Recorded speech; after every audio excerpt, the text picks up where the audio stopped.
¿Sabía usted que si se omitiere sin justa causa auxiliar a una persona cuya vida o salud está en peligro de muerte, usted puede caer en un grave delito?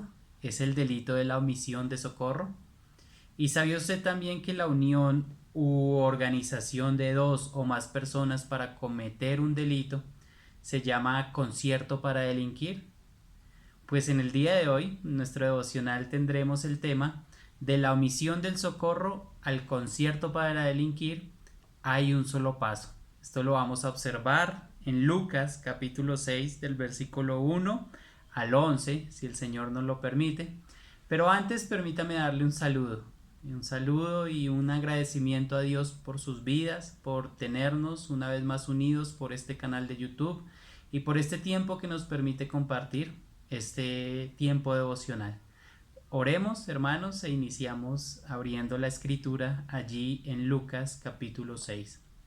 Padre, muchas gracias, Señor, por lo que tú haces, por lo que tú dices y por lo que tú eres, Señor. Señor, en ti confiamos, a ti sea la gloria por siempre. Permítenos abrir tu palabra, observar en ella y observar qué tú nos quieres decir hoy a nosotros, Señor, que pueda ser una palabra que podamos observarla, interpretarla y aplicarla a nuestras vidas, Señor, de una manera sana y de una manera correcta como tú quieres que sea, Padre. Te damos gracias, Señor, en ti confiamos. Amén. Hermanos y amigos, una vez más sean ustedes bienvenidos. Y bueno, dice Lucas capítulo 6 y versículo 1. Dice, aconteció que en un día de reposo, aquí equivale a sábado, un día de reposo, que pasando Jesús por los sembrados, sus discípulos arrancaban espigas y comían, restregándolas con las manos. Bien, ¿qué hacían ellos? ¿Qué estaba pasando aquí? ¿Qué nos dice el texto? El texto nos dice que era un día de reposo y Jesús iba con algunos de sus discípulos. Él iba con algunos de sus discípulos, pero los discípulos sintieron la necesidad de comer algo. Así es de que arrancaban las espigas y comían, restregándolas con las manos. ¿Hasta aquí había algo malo? No. ¿Hasta aquí observamos algo incorrecto? No. Hasta aquí todo iba muy bien. Deuteronomio 23 lo permitía hacer. La escritura le permitía a las personas que iban pasando por estos sembrados, como lo dice el texto, decía, si entras en el sembrado de tu hermano, de tu prójimo, pues usted puede comer y arrancar con su mano lo que se pueda comer, no hay problema. Lo que sí no puede es meter la hoz, en otras palabras, robar la producción total de determinado sembrado, de determinada finca. Pongámoslo en nuestros días hoy. Tú vas a un lugar donde has sido invitado, tú vas caminando por algún lugar y de repente puedes tomar un fruto de un árbol, llámese una naranja, una mandarina, pero no puedes llevar una canastilla para traerte una canastilla de mandarinas, eso estaría muy mal. Otro en el texto, en Deuteronomio 23, también vamos a encontrar que si usted puede ir a una viña de su prójimo, puede ir a la viña de su prójimo. ¿Qué es la viña? El lugar donde hay uvas. Y entonces usted puede comer todas las uvas que pueda hasta saciarse, pero no puede llevar un cesto. En otras palabras nuestras, una canastilla o un canasto para arrancar todas las uvas que pueda y llevarse el canasto dado de uvas. No, eso no lo puede hacer. Entonces ellos no estaban haciendo nada malo, pero dice el versículo 2, aquí entran los fariseos, y dice, y algunos de los fariseos les dijeron, ¿por qué hacéis lo que no es lícito hacer en los días de reposo? Ellos estaban comparando el restregar de esas espigas con las manos con el trabajo. Entonces le dieron un nivel de trabajo al realizar la operación del alimento, la operación para comer. Le dieron un nivel mayor. Entonces el Señor Jesús con infinita sabiduría dice, respondió Jesús y le dijo, ¿ni aun esto habéis leído lo que hizo David cuando tuvo hambre él y los que con él estaban? ¿Cómo entró en la casa de Dios y tomó los panes de la proposición, de los cuales no es lícito comer, sino solo a los sacerdotes, y comió y dio también a los que con él estaban? Entonces él les va a decir, ¿Ustedes no han leído el texto allí en Primera de Samuel? ¿Ustedes no han leído lo que el profeta Samuel registró? ¿Ustedes no han leído qué es lo que está pasando allí? En Mateo 9:13 ya les había dicho, ustedes no entienden ni comprenden lo que dice Oseas, lo que dice el profeta Oseas. Ustedes no saben lo que significa que es misericordia quiero y no sacrificio. Eso ya les había dicho a estos fariseos o a otros que todos los fariseos de la época del tiempo tenían puestos sus ojos en Jesús. ¿Pero para qué? Vamos a ver que no era con un propósito muy sano. Y entonces estos fariseos, ya Dios les dice, el Señor Jesús les dice, ustedes no han leído Oseas 6. Ustedes, lógico, ellos no tenían la escritura separada por capítulos y versículos como la tenemos hoy. Ustedes no han leído Oseas, ustedes no saben lo que significa Oseas 6, donde dice misericordia quiero y no sacrificio. Pero ahora les está diciendo, ustedes no han leído, ni aún habéis leído lo que Dios hizo, lo que hizo David, perdón, cuando tuvo hambre él y los que con él estaban. ¿Ustedes no han leído el texto de Samuel allí? Este texto donde nos dice la vida de David. ¿Qué hizo David? Entró, tomó los panes de la proposición.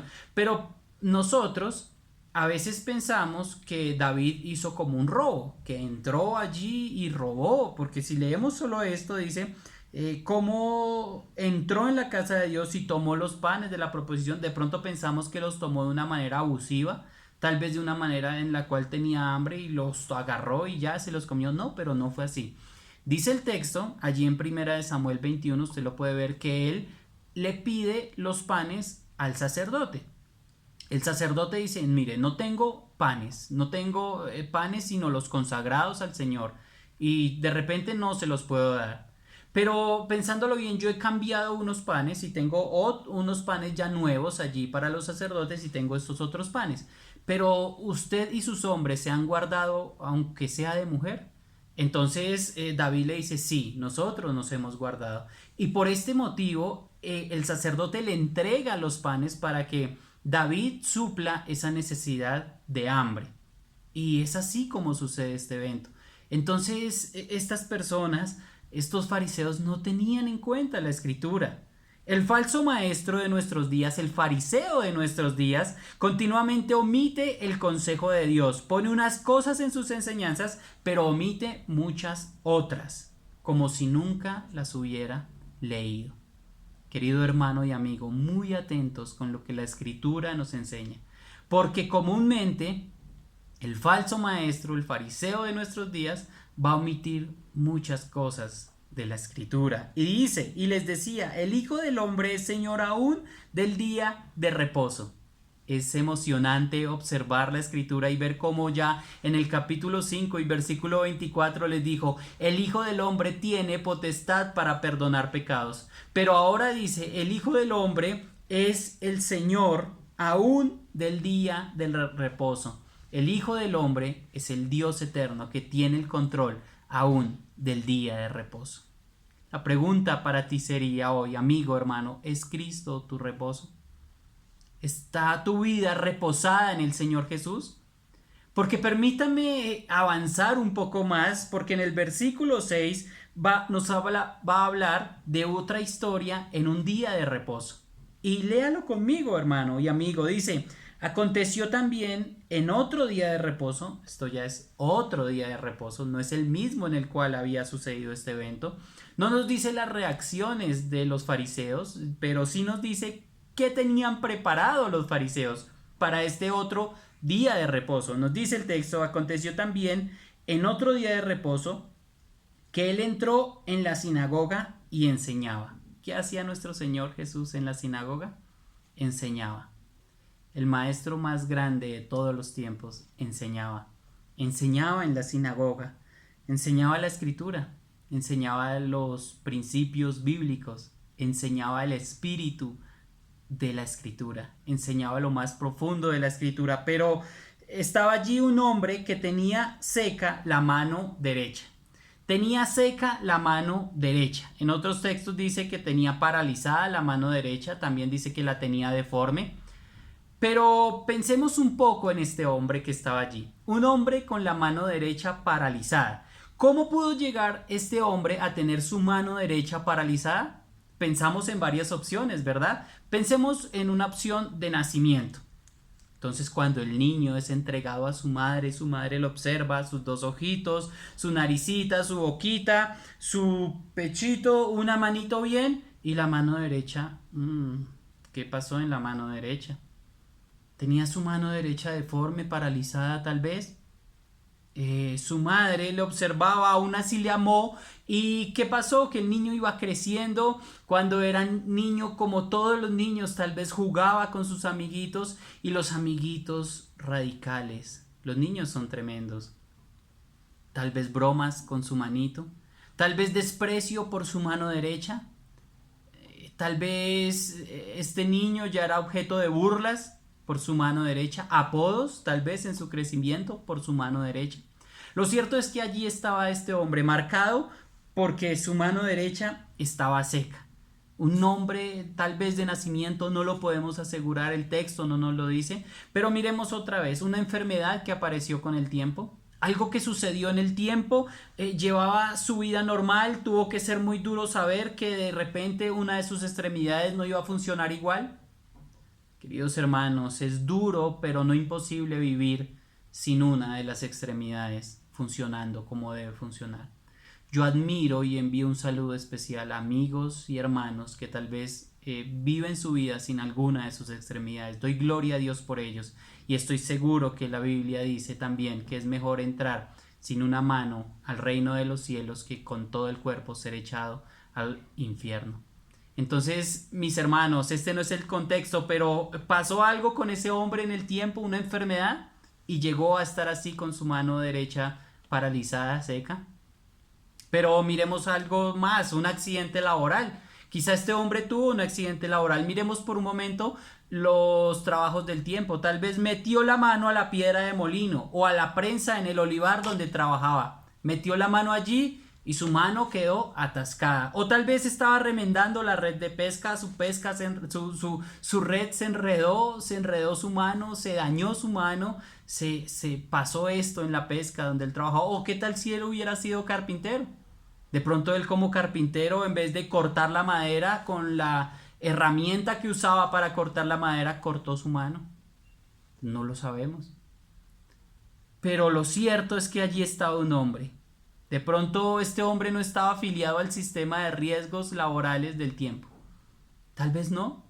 Y entonces quedaría supremamente afectado no solo físicamente, sino emocional y financieramente. Si no pagaba la pensión del tiempo, este hombre no había sido indemnizado. Y desafortunadamente ya su vida en esta condición era difícil. Pero pasó algo más. Pasó lo que tal vez dice el hermano J. Vernon McGee, el doctor J. Vernon McGee, dice que en el versículo 7, y le acechaban los escribas y los fariseos para ver si en el día de reposo lo sanaría a fin de hallar de qué acusarle. Entonces, acechaban a Jesucristo, los fariseos, para ver si en el día de reposo iba a trabajar, sí, era ese iba a trabajar sanando. Dice, a ver si en el día de reposo lo sanaría, a fin de hallar de qué acusarle. Algo tremendo, ¿verdad? Una omisión de socorro en el día de reposo. Ellos no querían que le prestara auxilio a este hombre que estaba así durante tal vez muchos años de su vida. Y dice el versículo 8, mas él conocía los pensamientos de ellos y le dijo al hombre que tenía la mano seca, levántate y ponte en medio. Allí está el hombre, con su mano derecha seca, paralizada por gran parte de su vida, por un periodo de tiempo, con la dificultad de vivir con esto. Y el hombre, estoy seguro creyendo que Jesucristo era el Mesías, estaba allí y levantándose se puso de pie. Hizo el ejercicio de levantarse, fue obediente a Cristo y levantándose se pone de pie, ahí en medio de los que se creían los dueños de la sinagoga, del sistema religioso del tiempo, en medio de los fariseos y escribas por un lado, que odiaban a Jesús, y al frente estaba el Dios eterno, hecho hombre, en Jesucristo nuestro Señor, y estaba en medio de los dos. Allí estaba en medio. Tú y yo también estamos en medio de muchas cosas. ¿Cómo viviremos? ¿Cómo responderemos a lo que el Señor nos dice? Pues el Señor nos dice que Él, levantándose, se puso en pie y estaba en medio. Entonces Jesús Jesús les dijo, no le dice al hombre, sino les dice a los demás: os preguntaré una cosa, ¿es lícito en día de reposo hacer el bien o el mal? ¿Salvar la vida o quitarla? ¿Qué es lo permitido en el día de reposo? Responda usted, mi hermano. ¿Es lícito hacer el bien o el mal? ¿Es lícito dar socorro a algo, a alguien, a una persona? ¿Es lícito dar socorro? La respuesta es que hacer el bien. ¿Es lícito salvar la vida o quitarla? Nadie respondió. Nadie responde. Uno a uno dice que los miró, dice en otro texto, los mira uno a uno en el versículo 10, y mirándolos a todos alrededor dijo al hombre: extiende tu mano. Y él lo hizo así, y su mano fue restaurada. Qué especial. A Jesucristo le acechaban sin motivo. No había razón para acusarle, pero aquí un motivo más por el cual le van a acusar. Y dice que ellos buscaban esa razón, buscaban ese motivo por trabajar en el día de reposo. Lo que no sabían es que el Señor Jesús más adelante iba a decir: mi Padre trabaja y yo trabajo. Sí, desde que el pecado ingresó a la raza humana, el Señor nuestro Dios trabaja. El Señor nuestro Dios trabaja por salvar la vida. Mira cómo de manera directa Él pone el bien y salvar una vida es inversamente proporcional al mal y al quitar una vida. Es impresionante cómo va de la mano el salvar la vida con hacer el bien. El Señor Jesús vino a salvar lo que se había perdido. Amigo, si tu vida va directo a ser una pérdida, ¿en la razón de qué? En la razón de que, como dice la Escritura, tú puedes ganar el mundo y perder tu alma. Tú puedes ganarlo todo en esta tierra y aún así ir al infierno. Aquí va directamente proporcional el Señor a hacer el bien con salvar una vida. El Señor Jesús vino a salvarte, amigo. Vino a salvar lo que se había perdido. Y lo pone aquí, y entonces sana al hombre y el hombre es restaurado. Pero pasó algo en el versículo 11. Pasa que estos escribas y fariseos se llenaron de furor. Y aunque tenían muchas cosas diferentes, los escribas y los fariseos tenían aún problemas entre sí. Estos se unen para hacer algo malo. Dice, y hablaban entre sí, ¿qué podrían hacer contra Jesús? ¿Qué podrían hacer contra el dueño del universo? ¿Qué podrían hacer contra el dueño de la vida? ¿Qué podrían hacer contra el único que posee vida eterna, que es nuestro Dios? ¿Qué podrían hacer contra él? Mira cómo pasan de la omisión de socorro al concierto para delinquir. Recordemos que es concierto para delinquir. Es la unión u organización de dos o más personas para cometer un delito. Desde allí ya se iba fraguando qué iban a hacer contra Jesús. Desde allí ya dijeron abiertamente y ellos se llenaron de furor, se llenaron de ira.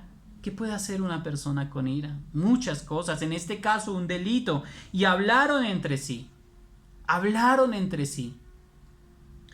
¿Qué podrían hacer contra Jesús?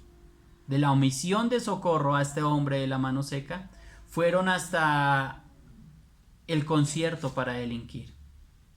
La organización de dos personas o más para cometer un delito. Es apasionante ver la vida de nuestro Señor, mis hermanos. Y por eso quiero que relacionemos directamente el bien con salvar vidas.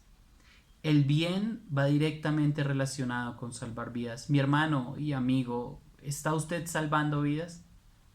¿Está usted salvando personas del castigo eterno? ¿Está usted compartiendo el evangelio? ¿Está usted haciendo eso? Si usted está haciendo eso, está haciendo bien. Aquí dice el Señor, es lícito en el día de reposo hacer el bien o hacer el mal, salvar la vida o quitarla. Hacer el mal va relacionado directamente con quitar la vida. Hacer el bien va relacionado directamente con salvar la vida. Hermano y amigo, mi deseo más profundo es que usted realmente pueda hacer el bien y salvar vidas. Gracias a Dios damos por médicos, por personas que trabajan para salvar vidas, tal vez también militares o muchas personas que trabajan por salvar vidas. Pero ellos pueden salvar solamente nuestra vida física. Hay uno que está aquí salvando vidas en todas las áreas de nuestra vida. Está salvando vidas eternamente y salvando vidas, transportándolas del reino de las tinieblas al reino de Cristo Jesús. Mis hermanos, debemos trabajar salvando vidas en este día. Hermanos, que el Señor les bendiga. Continuaremos en Lucas 6, capítulo 12, en nuestro próximo devocional. Bendiciones. Oramos para terminar. Padre, muchas gracias. En ti confiamos. Gracias por salvar mi vida. Gracias por hacerme el bien. Gracias por ser tan fiel. En ti confiamos y en ti esperamos, Padre. Te entregamos nuestros hermanos y amigos, Señor, alrededor del mundo. Te pedimos que les ayudes y que hagas tu voluntad con ellos. Gracias, Señor, porque tú no omitiste el socorro y porque tú, Señor, aunque fuiste presa del concierto para delinquir, saliste victorioso. Te damos gracias, Padre, y en ti confiamos. Amén. Bendiciones, hermanos.